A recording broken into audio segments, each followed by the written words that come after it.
السلام عليكم ورحمة الله وبركاته. بسم الله الرحمن الرحيم. الحمد لله رب العالمين، والصلاة والسلام على أشرف الأنبياء وإمام المرسلين نبينا محمد وعلى آله وصحبه أجمعين. ما بعد. Le mois de Ramadan est un mois béni. Durant ce mois, le croyant réalise de multiples œuvres de dévotion et d'actes d'adoration. Et parmi les actions pieuses dont les musulmans sont soucieux de pratiquer pendant le mois de Ramadan, d'apprendre leur religion et de peupler les mosquées. Et l'imam al-Bukhari rapporte d'après Muawiya ibn Abi Sufyan que le Nabi sallallahu alayhi wa sallam dit Man yuridillahu bihi khayran yufaqihu fi ddin. Celui à qui Allah lui veut du bien et lui accorde la compréhension de la religion. Cette compréhension, elle est nécessaire, surtout lorsqu'il s'agit de piliers de l'islam. Et aujourd'hui, Inch'Allah, nous allons tenter d'étudier quelques points très importants concernant la zakat. La zakat, qui, comme vous le savez, c'est le troisième pilier parmi les piliers de l'islam. Cette zakat dont Allah Azza wa Jal évoque souvent avec la salat. Wa aqimus salat wa atuz zakat. Dans beaucoup de versets, Allah il nous rappelle cet ordre. Accomplissez la prière, acquittez-vous de l'aumône. Buni al-Islamu ala khams. L'islam a été bâti sur cinq choses. Et il cite zakat. Également, le fait de préserver et de réaliser cette zakat fera de toi un homme véridique. Il sera ressuscité avec les véridiques. La preuve, c'est le hadith dans lequel un jour un homme de la tribu de Quda'a est venu voir un Nabi sallallahu alayhi wa sallam. Il lui dit Ya Rasulallah, inni shahidtu an la ilaha illallah wa annaka rasulullah wa sallaytu as-salawat wa sumtu ramadan wa qumtuhu wa ataytu az-zakat. Ô messager d'Allah, je témoigne, j'atteste qu'il n'y a pas de Dieu qui mérite d'être adoré si ce n'est Allah et que tu es le prophète d'Allah. Et j'accomplis mes 5 prières. Et je jeûne le mois de Ramadan et je veille ces nuits. Et je m'acquitte de ma zakat. Le prophète sallallahu alayhi wa sallam lui a dit Man mata ala hadha kana ma'a as-siddiqina wa shuhada. Celui qui meurt avec cela, il sera avec les véridiques et les martyrs. Le fait de concrétiser et de réaliser les piliers de l'islam est une condition pour toute personne qui convoite la piété ou les hauts degrés auprès d'Allah Azza wa Jal. Aussi, beaucoup de textes menacent le musulman qui renonce à donner la zakat. Des menaces de la part d'Allah tout d'abord. Innal ladhina yaknizuna adh-dhahaba wal-fidda thumma la yunfiqunaha fi sabilillah fabashshirhum bi'adhabin alim. Ceux qui amassent l'or et l'argent et ne la dépensent pas dans le sentier d'Allah, annonce-leur un châtiment douloureux. Et dans Sunnah, vous connaissez tous le hadith dans le Bukhari et autres, dans lequel le Nabi sallallahu alayhi wa sallam dit celui à qui Allah lui donne de l'argent, il refuse de donner zakat, son argent sera transformé en un serpent chauve qui a 2 taches noires sur sa tête et qui va l'enrouler. Et puis il lui mordra les joues, il lui dira Ana kanzuk, ana maluk. Je suis ton argent, je suis ton trésor. Et dans Mu'jam al-Tabarani, le Nabi sallallahu alayhi wa sallam, il dit Mani'u zakat yawm al-qiyamati fi an-nar. Mani'u zakat yawm al-qiyamati fi an-nar. Celui qui ne donne pas la zakat et qui refuse de donner la zakat, le jour dernier il sera en enfer. Durant le mois de Ramadan, masha'Allah, on constate que la plupart des musulmans sont soucieux de réaliser leur jeûne de la manière la plus parfaite. D'ailleurs, même des fois, ils posent des questions surprenantes, tellement ils ont peur de manquer une obligation ou de commettre un interdit pendant leur jeûne. Alors tendant des questions qui vont au plus détail, des choses vraiment infimes, des choses voire même des fois futiles. Et malgré cela, on entend des questions étranges. Mais quand tu regardes le sujet de la salat ou de la zakat, des œuvres qui sont encore plus importantes que le jeûne siyam, on ne ressent pas ce même engouement et cette même persévérance et ce même souci, alors que celui qui a ordonné as-siyam, c'est le même qui a ordonné az-zakat, et c'est le même qui a ordonné as-salat, et c'est le même qui a ordonné at-tawhid. Pourquoi on sélectionne? Allah il nous dit alladhina amanu udkhulu fi silmi kafa. Ou peut-être le jeûne de certains il n'est pas religieux, il est plus animé par la psychologie, par des faits sociologiques, par quelque chose de personnel plutôt que quelque chose de religieux.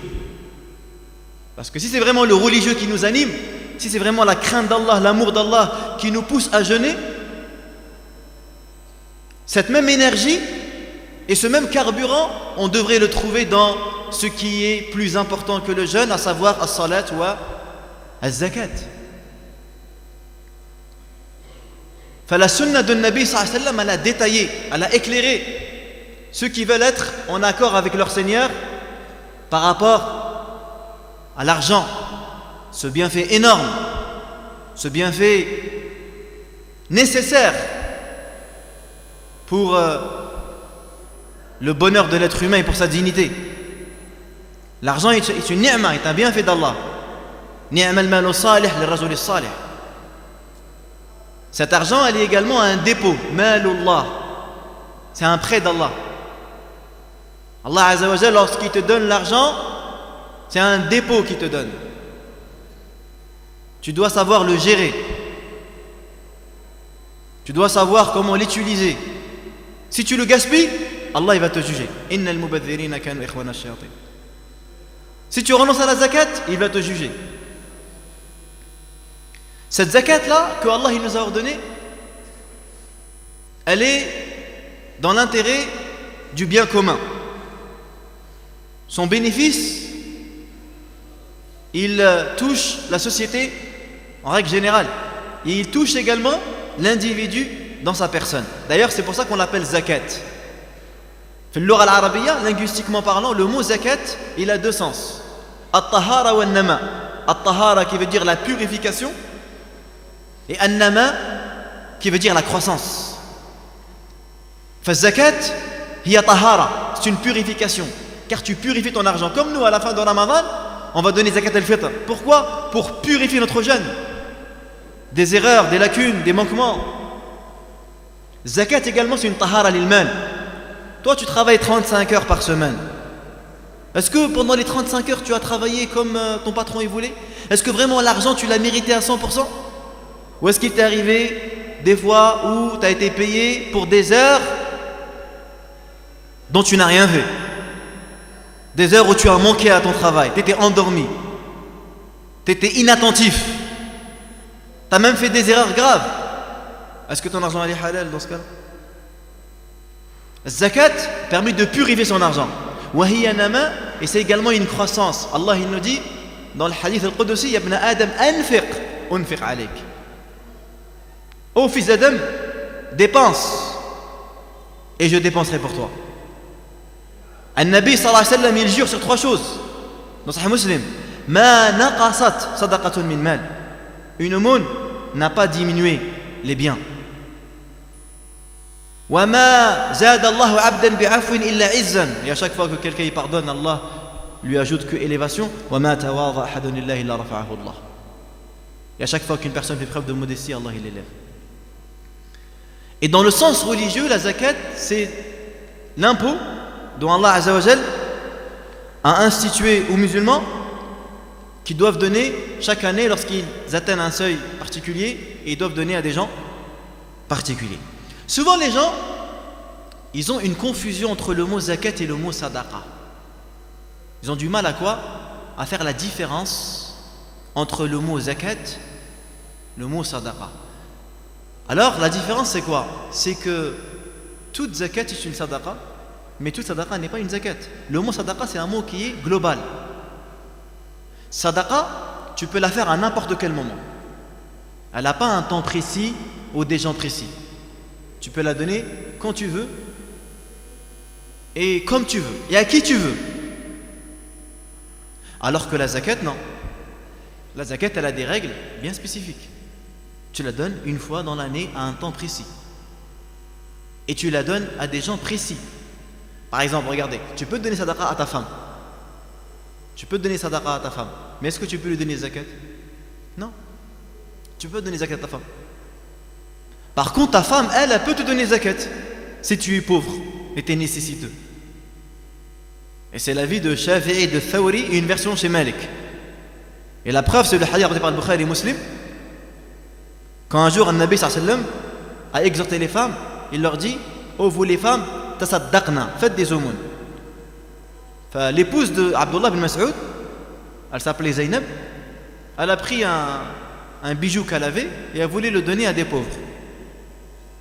Ibn Mas'ud, il lui a dit: je suis plus en droit, moi et mes enfants, que les pauvres dont tu parles. Parce qu'Ibn Mas'ud était pauvre. Alors elle est partie voir Al-Nabi sallallahu alayhi wa sallam. Et il lui a dit: Sadaqa ibn Mas'ud. Et Ibn Mas'ud a dit vrai. Et Ibn Hajar, dans le sharh de ce hadith, justement, il évoque les avis justement de Shafi'i, de Thawri, une version de Malik, qui disent que la femme, elle peut donner zakat à son mari parce que la femme, elle n'est pas obligée de subvenir aux besoins de son mari. Alors que son mari, si, il est obligé de subvenir à ses besoins. Et Ibn Hajar, il répond, il dit, même si on cite le terme, même si le terme sadaqa, il a été évoqué dans le hadith, il renvoie également à la zakat. Parce que des fois, zakat, on peut l'appeler sadaqa aussi. Mais ce n'est pas toute sadaqa qui est zakat, comme je l'ai dit tout à l'heure. Zakat, sadaqa, c'est un mot bien plus global. A'am min az-zakat. Cette zakat-là que tu dois donner obligatoirement, il y a une catégorie de biens qui sont soumis à la zakat. Il y a une catégorie de biens qui sont soumis à la zakat. Il y a zakat de bahimat al-an'am, les bêtes, les troupeaux, comme le baqar, les vaches, l'ibil, les chameaux, le ghanam, les ovins. Ceux qui possèdent justement ces troupeaux-là, ils sont obligés de donner une certaine zakat qui a été déterminée dans la sunna. Aussi, il y a tout ce qui est extrait du sol, le thimar, comme les dattes, etc., le blé, et également des zakats à donner, particulières, qui a des règles également définies. Et nous, ce qui nous intéresse le plus aujourd'hui, c'est al-athman, c'est justement la monnaie. En fait, c'est al-dhahab ou al-fidda. Et urud al-tijara, les marchandises. Ce sont ces deux aspects-là dont on va traiter, Inch'Allah. Tout d'abord, zakat, donc elle concerne l'or et l'argent. Pourquoi l'or et l'argent? Tout d'abord, il faut savoir qu'au temps de Nabi sallallahu alayhi wa sallam, les gens, ils vendaient, ils achetaient avec l'or et l'argent. L'or, c'est le dinar, c'était une monnaie qu'ils ramenaient des Byzantins, et ad-dirham, c'était l'argent qu'ils ramenaient de l'Furs, des Perses. Et Nabi sallallahu alayhi wa sallam, il a fixé le nisab. Le nisab, c'est quoi? C'est le seuil imposable. Parce que pour donner la zakat, il faut que tu remplisses des conditions. La première, il faut que tu atteignes le nisab, le seuil. Et la deuxième, il faut que ton argent soit immobile pendant une année. Si tu n'as pas atteint le seuil imposable, tu n'es pas redevable de la zakat. Et si ton argent n'est pas resté une année, également, tu n'as pas donné la zakat. Donc le Nabi sallallahu alayhi wa sallam, il a fixé le nisab. Qui est concerné par la zakat? Quand il a envoyé Mu'adh ibn Jabal al-Yaman, il a dit: wa akhbirhum anna Allah aftarada alayhim sadaqa tu'khadhu min aghniyaihim wa turaddu ila fuqaraihim. Informe-les que quoi? Que Allah leur a ordonné de quoi? Une partie de leur argent qu'on doit prendre des riches et on la donne aux pauvres. Mais c'est qui les riches ici? C'est qui est concerné par ce zakat? Parce que des fois, tu as des gens, ils ne veulent pas étudier ce zakat. Quand tu lui parles de zakat, il dit: de toute façon, moi je ne suis pas un riche. Parce que pour lui, si tu n'as pas 200 000 euros dans le compte, tu n'as pas à donner zakat. Tu vois, et il ne veut même pas poser la question. Des fois, il y a des gens, ils ne veulent pas poser de question. Pourquoi? Parce qu'ils ont peur d'une mauvaise réponse. La réponse qui va quoi? Qui va lui faire mal à la poche. Alors que ça, c'est pas un udhr, c'est pas une excuse. Parce que tous allés au Qiyamah, Allah il va t'interroger au Qiyamah des manquements. Enfin, le Nabi sallallahu alayhi wa sallam, il a dit aux Sahaba, il a fixé le seuil d'or à 20 dinars et le seuil d'argent à 200 dirhams. Maintenant, à notre époque, comment on va savoir 20 dinars, ça vaut combien? Qu'est-ce qu'ils ont fait les ulama, les savants? Ils ont pris un dinar, qui sont sauvegardés dans les musées, ils l'ont pesé, ils ont vu que ça fait un mithqal, qui équivaut à 4,25 grammes d'or. Donc ils ont multiplié 4,25 grammes d'or à 20, ce qui fait 85 grammes. 85 grammes d'or. Donc le seuil pour nous, c'est quoi? C'est 85 grammes d'or. Ça c'est par rapport à dinar. Mais dirham, 200 dirhams, ça fait combien? Ça fait 595 grammes d'argent. On est d'accord? Maintenant la question qui se pose. Au temps du prophète sallallahu alayhi wa sallam, les 20 dinars avaient à peu près la même valeur que 200 dirhams. Mais aujourd'hui, est-ce que 85 grammes d'or a la même valeur que 595 grammes d'argent? C'est la même valeur? Évidemment non. L'argent elle a énormément baissé. Et l'or ne fait que d'augmenter d'année en année. Donc, on doit se référer à quel seuil pour donner notre zakat dans ce cas-là? Est-ce que on se réfère à 85 grammes d'or ou la valeur de 85 grammes d'or, ou est-ce qu'on se réfère à la valeur de 595 grammes d'argent? Ça c'est un sujet qui fait débat entre les ulama.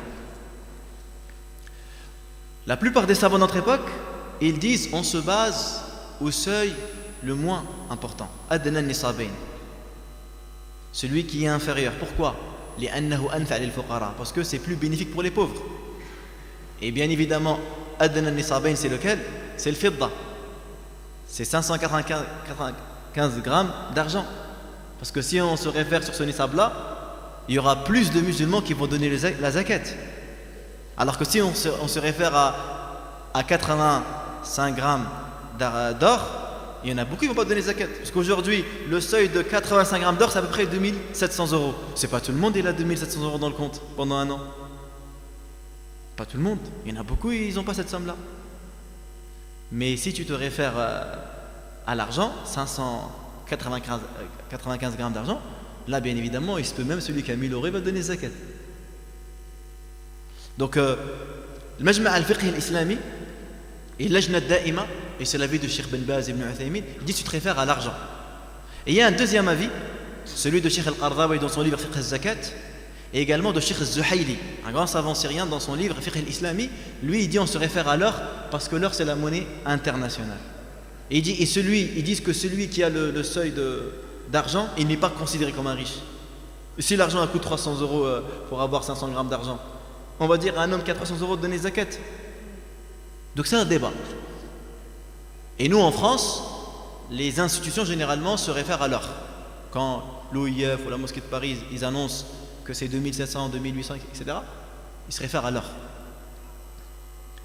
Et donc ça c'est la première des conditions, que tu as une somme dont tu peux acheter ou tu peux te procurer 85 grammes d'or. Donc à chaque fois tu vas vérifier, tu vas consulter le cours d'or et tu sauras est-ce que tu es imposable ou pas. Et la deuxième condition c'est quoi? C'est que l'argent doit tourner pendant une année.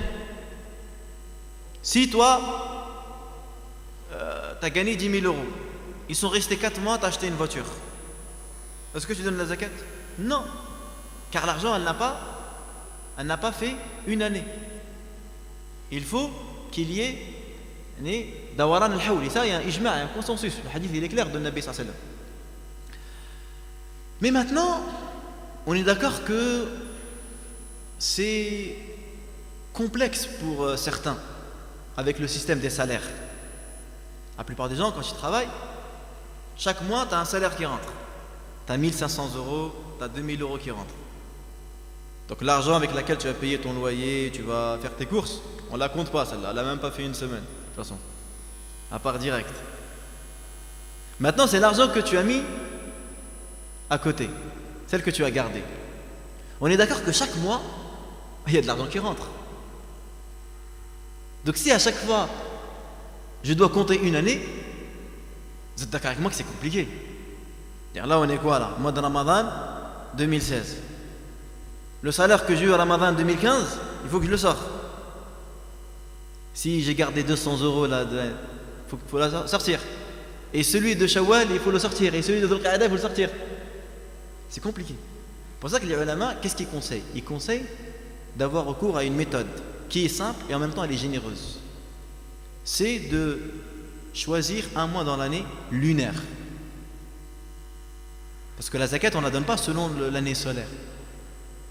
La zakat, tu dois la donner selon l'année lunaire.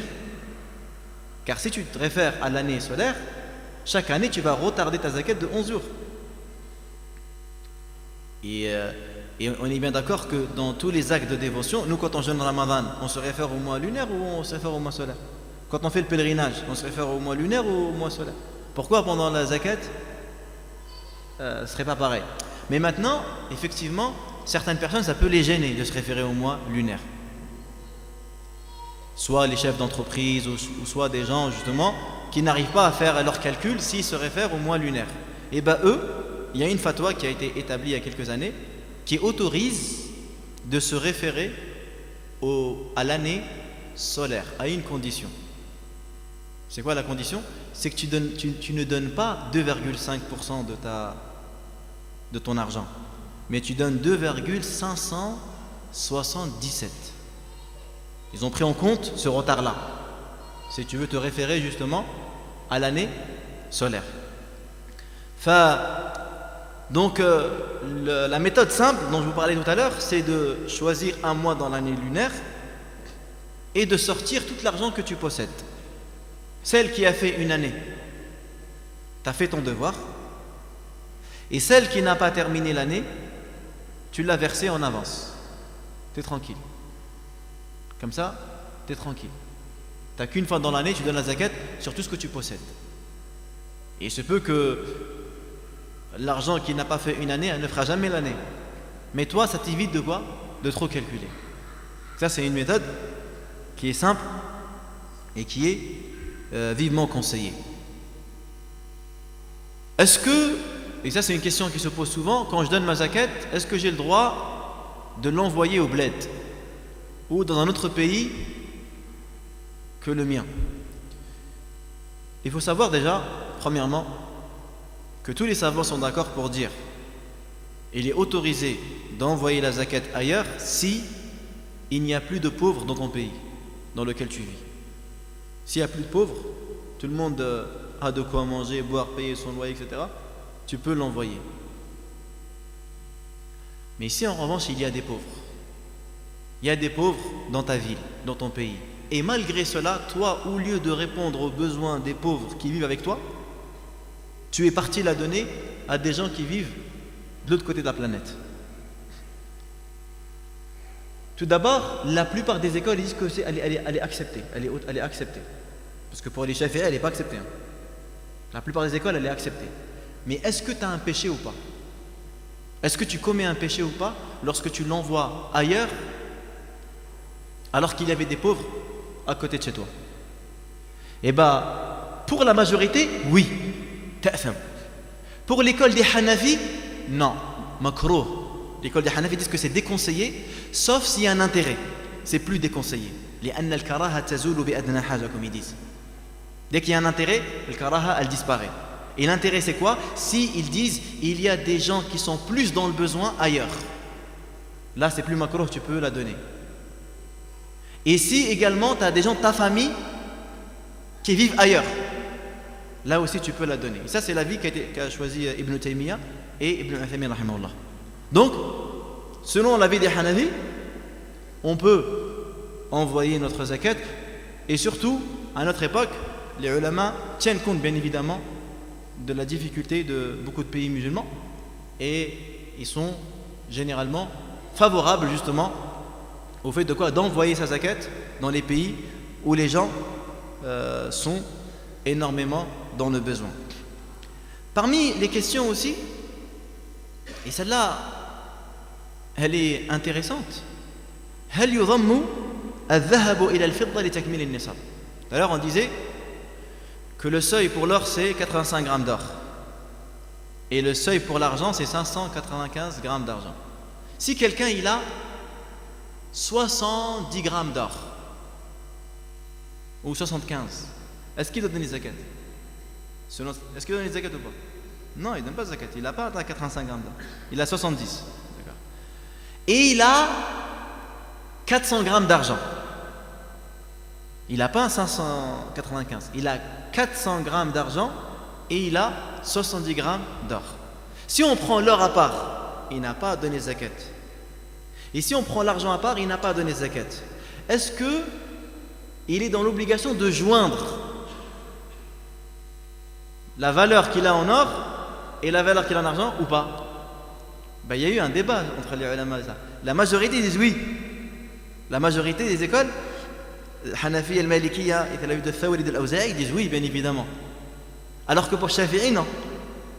Pour Shafi'i, tant qu'il n'a pas atteint le nisab dans les deux, il n'y a pas de zakat. Et cette question-là, tu vas me dire, mais ça va nous servir à quoi, nous, maintenant? Ça va servir. Exemple, toi, on va dire le seuil, il a 2700 euros. Tu as 2200 euros, toi. Est-ce que tu es obligé de donner zakat? Non, tu n'as pas 2700 euros. Mais tu as une marchandise stockée. Cette marchandise-là, elle coûte 800 euros. Si tu additionnes ta marchandise avec la somme que tu possèdes, tu es redevable de la zakat.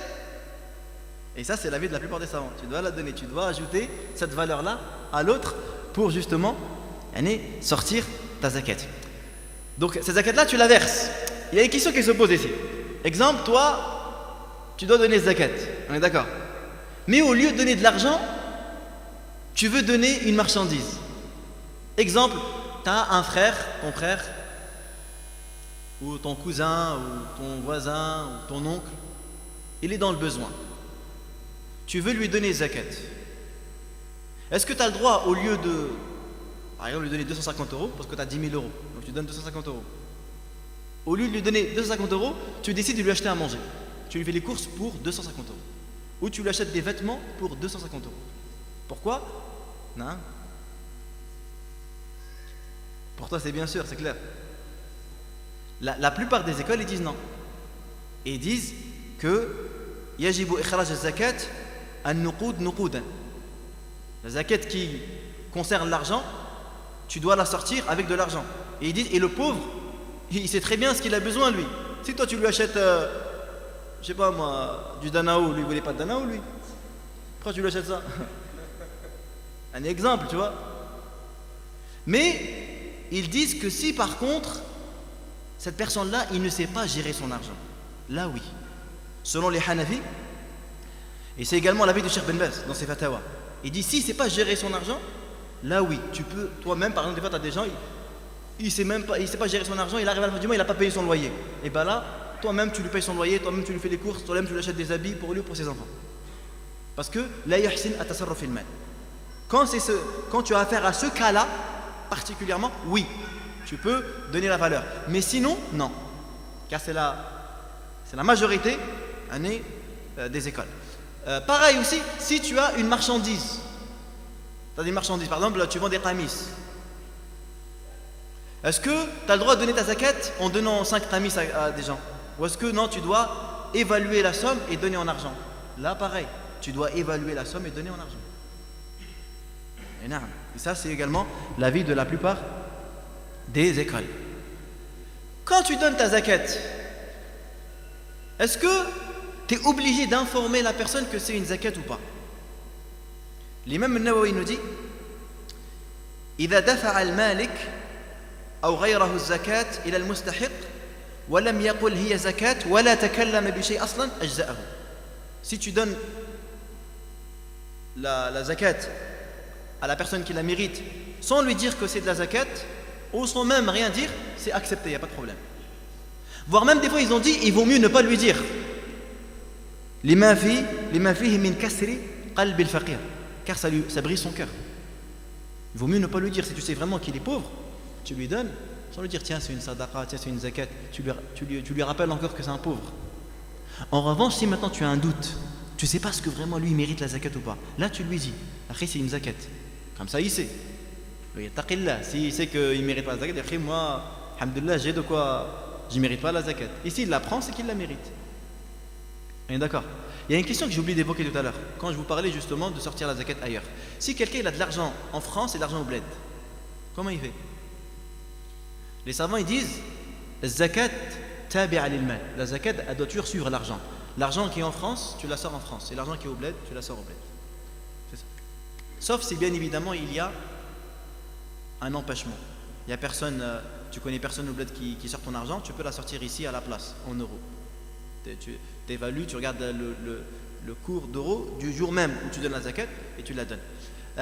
Taïb, là une question elle est intéressante celle-là. Nawawi l'a évoqué dans le Majmou'. Toi tu as envie de sortir la zakat, là tu n'as pas d'argent. Tu dis à un frère, s'il te plaît, tu peux m'avancer 300 euros, je sors ma zakat et je te les rends plus tard. Est-ce que tu as le droit de faire ça? Oui, tu as le droit de le faire. Nawawi rahimahullah dans le Majmou' et d'autres dans l'Insaf, c'est l'avis de beaucoup d'écoles, disent tu as le droit de le faire. Tu as le droit de le faire. Parce que c'est comme si tu remboursais une dette en fait. C'est comme si tu remboursais une dette. Que là tu es en train de quoi? De rembourser la dette d'Allah tabaraka wa ta'ala. Une autre question également, et celle-là elle est intéressante. Parce que souvent, il y a des gens qui, on va dire, lorsqu'ils versent leur zakat, il manque quelque chose. Des fois, t'en as, disons, mathalan, il doit donner 100 euros de zakat. Qu'est-ce qu'il fait? Il va donner 10 euros à un pauvre, 10 euros à l'autre, 10 euros à l'autre, 10 euros à l'autre, 10 euros à l'autre. Il va faire quoi avec 10 euros mesquine avec le pauvre? Tu ne réponds pas à la finalité, à l'objectif de la zakat. La zakat c'est fait pour enrichir quelqu'un.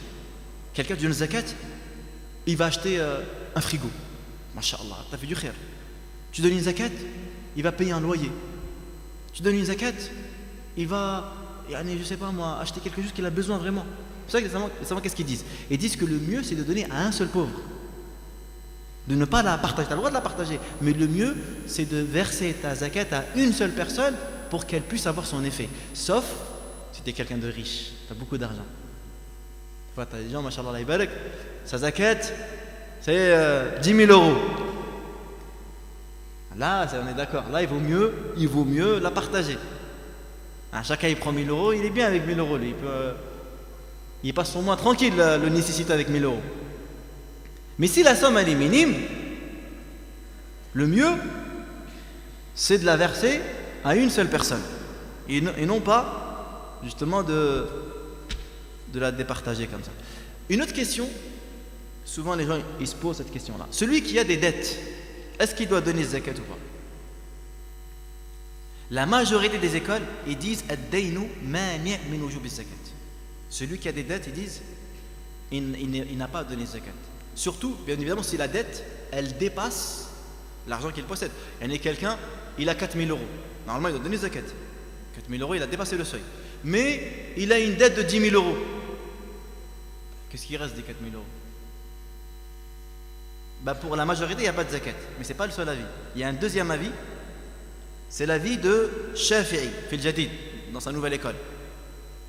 Et c'est l'avis de la plupart des savants de notre époque, notamment Ibn Uthaymin, etc.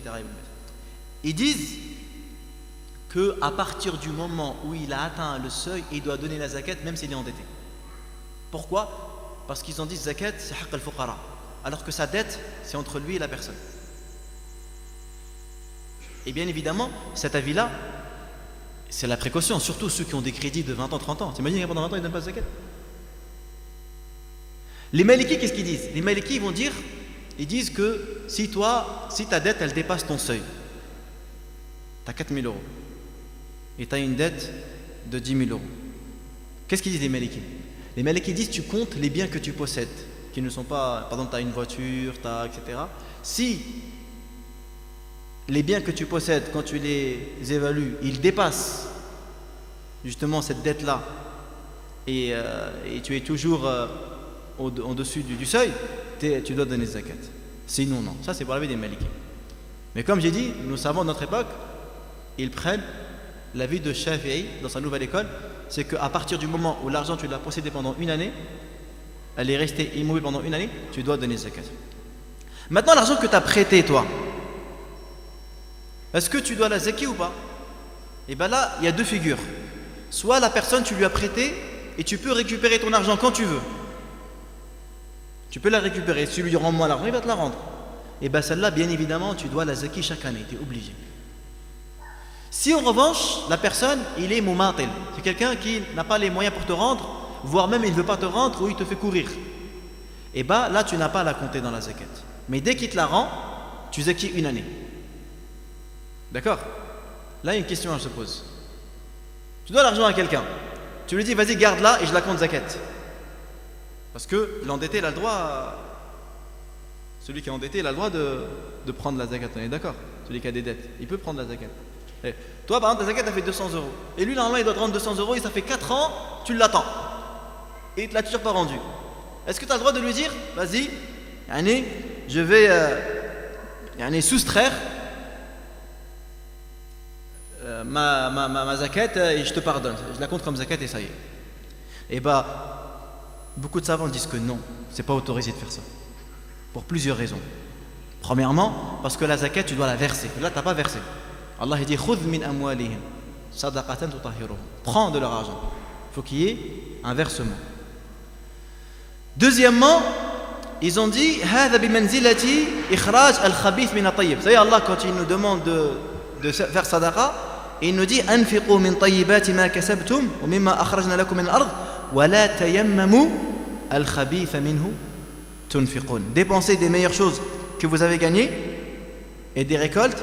Après il dit, et ne vous tournez pas vers ce qui est vil pour en faire dépense. Et là, cet argent-là que tu n'as pas entre tes mains et qui est entre les mains de la personne, ce n'est pas min atyabi ma kasabtum. Tu n'as pas donné la meilleure argent que tu as. Elle n'est pas entre tes mains, celle-ci. Elle n'est pas entre tes mains. La meilleure argent, c'est celle qui est entre tes mains. Tu la donnes toi-même aux pauvres. Et la troisième raison, pour laquelle justement c'est pas autorisé, c'est que la plupart des gens qui font ça, ils le font parce qu'ils sont désespérés, parce qu'ils n'arrivent pas à récupérer leur argent. Alors ils le font pour préserver leur argent à eux, pour pas qu'il va donner encore autre chose. Donc c'est comme si c'était une ruse en fait. Donc pour ces raisons-là, beaucoup de savants disent que tu ne peux pas faire ça, qu'il faut la verser de toi-même. Bien évidemment, la zakat aussi, comme on a dit, elle doit être versée à des gens bien précis. Allah les a cités dans le Coran de Tawbah, verset 60. Innama as-sadaqatu lil fuqara wal masakin wal 'amilina 'alayha wal mu'allafati qulubuhum wa fi ar-riqab wal gharimin wa fi sabilillah wa ibn as-sabil. Donc les aumônes sont pour qui? Pour le fuqara, les pauvres, wal masakin, les nécessiteux. C'est quoi la différence entre un pauvre et un nécessiteux? La différence, ils disent al-faqir huwa alladhi la yamliku shay. Le pauvre, celui qui n'a rien du tout. Al-miskin, lahu ma la yakfi. Le miskin, il a une somme d'argent qui ne lui suffit pas. Il a de l'argent, il travaille. Il y a quelqu'un, il peut être miskin, il travaille. Il mérite la zakat. C'est quoi la preuve dans le Coran que quelqu'un il peut être un miskin et il travaille? Qui peut me citer la preuve dans le Coran? Quelqu'un il peut être un miskin et il travaille. Hein? Dans le Coran. Quelqu'un il peut être un miskin et il travaille. Dans Surat Al-Kahf, wa amma safinatu fakanat limasakin ya'maluna fa'aradtu ma sha Allah malikun ya'khudhu kulla safinatin ghasba. Ahsant. Donc eux c'était des masakin ya'maluna fil bahr, et qui travaillaient, ils prenaient la mer. Mais Allah les appelait comment? Allah les a appelés masakin. Donc quelqu'un il peut travailler, être un miskin, il mérite que tu donnes la zakat. Parce que si on doit donner zakat uniquement aux faqirs, je crois en France on ne trouverait personne. Parce avec toutes les aides qu'il y a, etc. Qui en France il n'a pas au moins une petite aide par mois? Parce qu'il y a des gens dans d'autres pays du monde, il n'a même pas un centime. Rien. Même le pain il l'a pas pour manger. L'eau potable il n'y a pas. C'est pour ça que définir le pauvre dans notre contexte c'est quelque chose de très subtil, très pointu. Et parmi ceux également qu'Allah il a cité, Al-Gharimin. Al-Gharimin c'est qui? C'est les personnes endettées. Et la majorité des savants ils disent il faut donner zakat uniquement à ces 8 catégories. Pour la majorité, tu n'as pas le droit de donner zakat pour construire une route, pour creuser un puits, pour construire une mosquée. Pour la majorité des écoles, ils disent non. Zakat lil asnaf al-thamaniya faqat. Non? Voilà. Muhim. Donc c'est important de quoi? On va dire d'accomplir cet acte d'adoration à ibadallah d'une manière correcte. Beaucoup de bénéfices, il y a beaucoup d'ajr, il y a beaucoup de biens, il y a beaucoup d'élévation. Et surtout, comme vous le savez, l'homme il est très faible face à l'argent. Comme il a dit le Nabi sallallahu alayhi wa sallam, fitnatu ummati al-mal. La fitna de ma communauté réside dans l'argent. Il ne faut pas justement que l'amour de l'argent prenne le dessus au point où le serviteur il néglige ces devoirs-là et il renonce à un pilier de l'islam qui est fondamental et qui par la suite bien évidemment sa religion elle devient médiocre, elle devient fragile. Quelqu'un qui ne donne pas de zakat, il a une religion très fragile, très fragile. Allah a dit فَإِن تَابُوا وَأَقَامُوا الصَّلَاةَ وَآتُوا الزَّكَاةَ فَإِخْوَانُكُمْ فِي الدِّينِ. S'ils se repentent, ils accomplissent la prière, ils s'acquittent de l'aumône, dans ce cas-là, ils seront vos frères dans la religion. Zakat, amruha azim. Pour ça, l'insan, il faut qu'il lutte contre son ego et contre justement cette tendance qui est ancrée en nous, comme Allah il nous dit tuhibbuna al-mala hubban jamma kalla innahu li hubbil khayri la shadid. L'homme il aime beaucoup l'argent. Pour ça que cette œuvre-là, comment Allah il l'a appelée, on l'appelle sadaqa. Pourquoi on l'appelle sadaqa? لأنها تدل على صدق صاحبها. Parce qu'elle indique la véracité de celui qui l'a fait. Ainsi on l'appelle sadaqa. Et bien sûr, les bénéfices de sadaqa ibadallah, le croyant, il va les recevoir dans sa vie d'ici-bas avant même le delà. Le Nabi sallallahu alayhi wa sallam dit as-sadaqatu tudfi'u ghadab ar-rabb wa tadfa'u mitat as-su'. La sadaqa, elle éteint la colère d'Allah et elle préserve contre la mauvaise mort. Vous imaginez, elle éteint la colère d'Allah. Imaginez-vous ce hadith-là. As-sadaqatu tudfi'u ghadab ar-rabb. Elle éteint la colère d'Allah. Allahu akbar. Sana'i'u al-ma'ruf taqi masari' as-su'. Hadith azima. Tu vois vraiment ce qu'Allah Azza wa Jalla réserve à ceux qui font l'aumône, à ceux qui dépensent leur argent. Yunfiquna amwalahum bil-layli wan-nahar. Et ils ne sont pendant un mois bénis, un mois durant lequel les œuvres sont multipliées encore. Il y a tous les jours un ange qui lance un cri et du ciel il dit Allahumma a'ti munfiqan khalafa, Allahumma a'ti mumsikan talafa. Tous les jours Allahumma a'ti munfiqan khalafa. Allah, toute personne qui donne-lui encore. Donne-lui, accorde-lui encore des bienfaits. Allah Azza wa Jal an yarzuqana wa iyyakum fiqa fi din. Qu'Allah Azza wa Jal nous fasse comprendre sa religion, qu'il nous accorde la science utile et qu'il fasse, Inch'Allah, que cette science-là soit une preuve pour nous et non pas une preuve contre nous. Walhamdulillah Rabbil Alamin.